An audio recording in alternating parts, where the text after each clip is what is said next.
How do I start this? How can I phrase this? This chemical's driving me to write such a long-winded list. A list of every way it's affected me since I could first feel and think.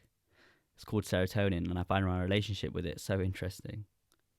Serotonin is a neurotransmitter travelling around every single one of our bodies. But the serotonin I'm on about is the one manufactured in our brain, a chemical that helps regulate our mood. Man, that's a real ball and chain.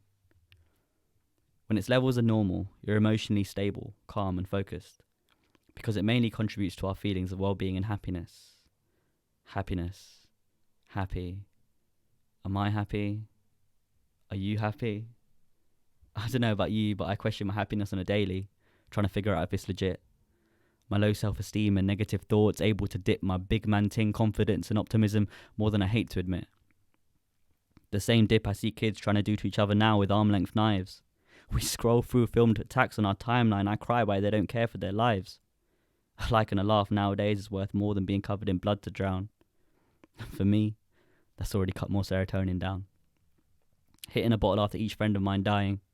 Down. Getting cheated on after falling for someone. Down.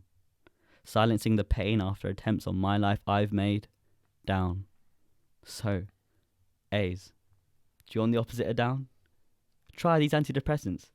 They'll keep you smiling and make sure you never frown. Finally admitting to myself what I suffer with was more powerful than a diagnosis, full stop. Even though it's not clear whether low serotonin levels are what cause depression or whether depression causes serotonin levels to drop. The reality remains that this annoyingly romanticized illness is involved with its chemical imbalance. So I suppose SSRIs are just what the doctor ordered. Selective serotonin reuptake inhibitors. Blocking reabsorption of serotonin so our brain increases levels of these neurotransmitters. Over a long period of time being prescribed different doses of each, from citalopram to sertraline, to try make my mental health feel less like the bumpers of a pinball machine.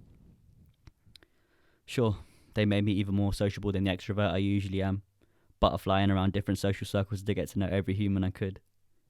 But their side effects sure toyed with my anxiety disorder. Panic attacks waking me up in cold sweats over dead friends who can't ever grow up to see adulthood. The counselling I sought and learning to confide in others has helped me more than I could have realised. Two big things in my life that for some reason I always stigmatised. Now, I internally highlight the little things in life increasing my serotonin levels further up. Like when the beat drops in the club, up. Like when I'm with someone I'm into, we both reach a climax, up. Like when I skateboard down a hill and feel the wind combing through my hair, up. So much that's up and so much that I'm grateful for. Right now, I think I have the right balance of serotonin, so do I really need any more?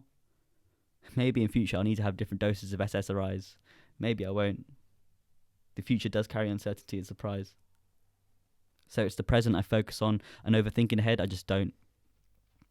But if you who's listening think you might need this kind of quick fix, seek help straight away and do enough research to avoid the wrong kind of mix. This world of mental health is not something that you're alone in. At least you know now I'm here for you with my poem on serotonin.